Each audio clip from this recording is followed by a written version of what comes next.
warshadii sonkorta Jowhar ee gobolka Shabeellaha Dhexe waana barnaamijka barbaarta iyo beeraha.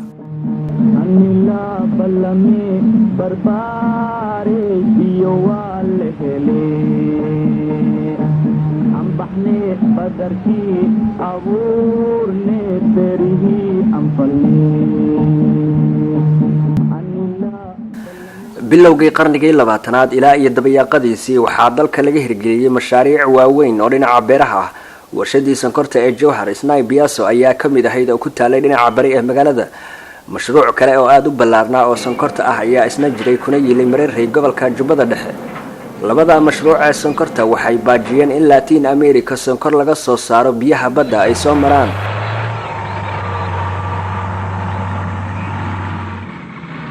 warshadii sonkorta ee Jowhar waxaa albaabada loo ballaqay 1926 oo hadda ku dhawaad hal qarni laga joogo. 1960 markii dib loo hantiyay gobonnimadii warshadu waxay soo gashay gacanta dawladda bariga.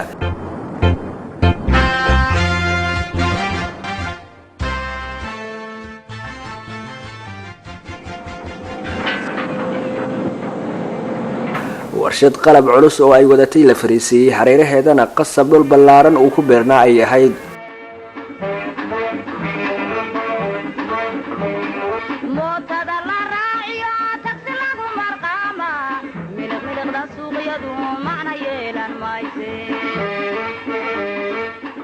si loo soo saaro sonkor sifaysan waxaa warshada laga hirgeliyay rugashi baar oo tijaabiya muuqa iyo wax kasta oo lagu darayo sonkorta.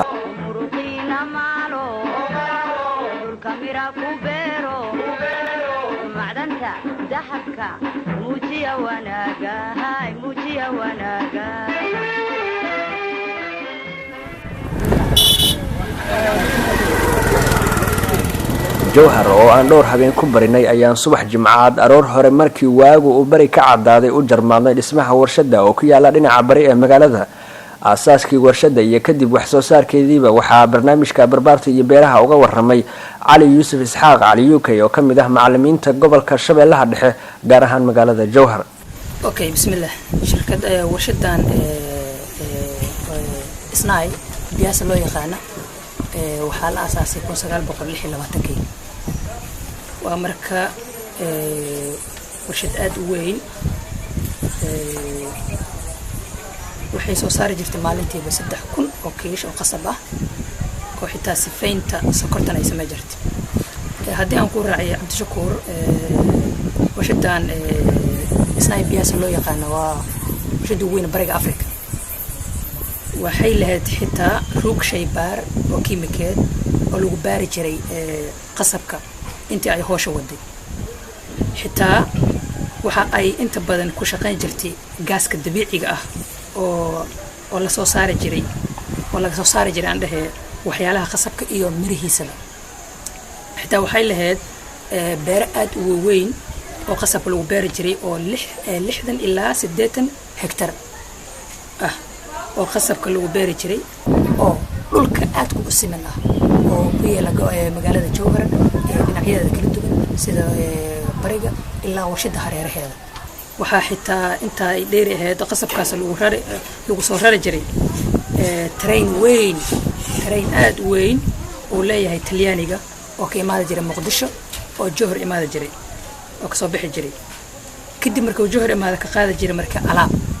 xitaa haddii aan ku sii raaciyo waxaana maamuli jiray nin Talyaani ah oo lagu magacaabo Duca delle Prassi. markii la dhisay si rasmiga ah ku 919 waa iyadoo ay marka ay ku qornaa jirtay taariikhdaas rasmiga ah meesha laga soo galay oo albaabka ah taasoo dhismaha amaba maamulka warshada ku yaala.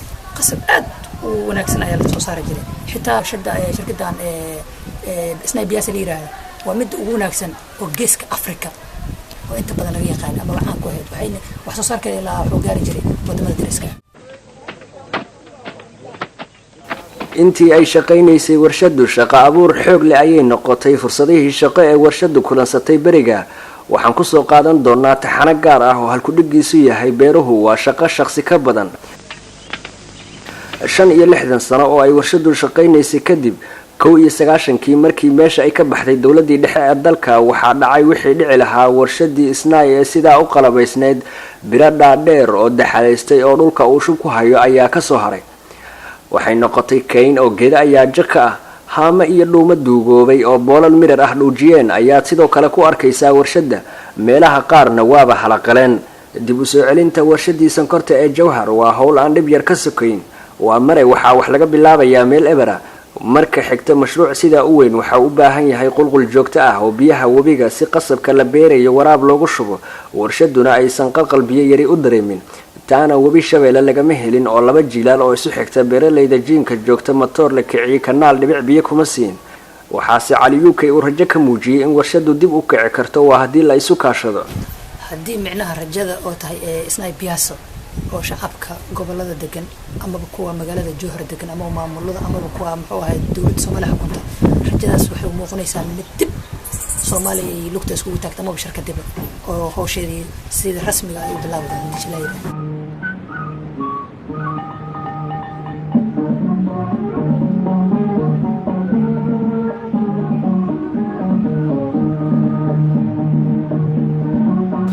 waxaan u mahad celinayaa oo igala qayb galay bare Cali Yuusuf Isxaaq Cali UK oo kamid ah barayaasha wax ka dhiga macaahidda gobolka Shabeellaha Dhexe gaar ahaan magaalada Jowhar. inta aan ku kulmi doono barnaamijkan kiisa xiga waa anigoo ah Cabdishakuur Ibraahim Cabdi oo idinku dhaafaya nabadgelyo iyo tasho oo tacbo.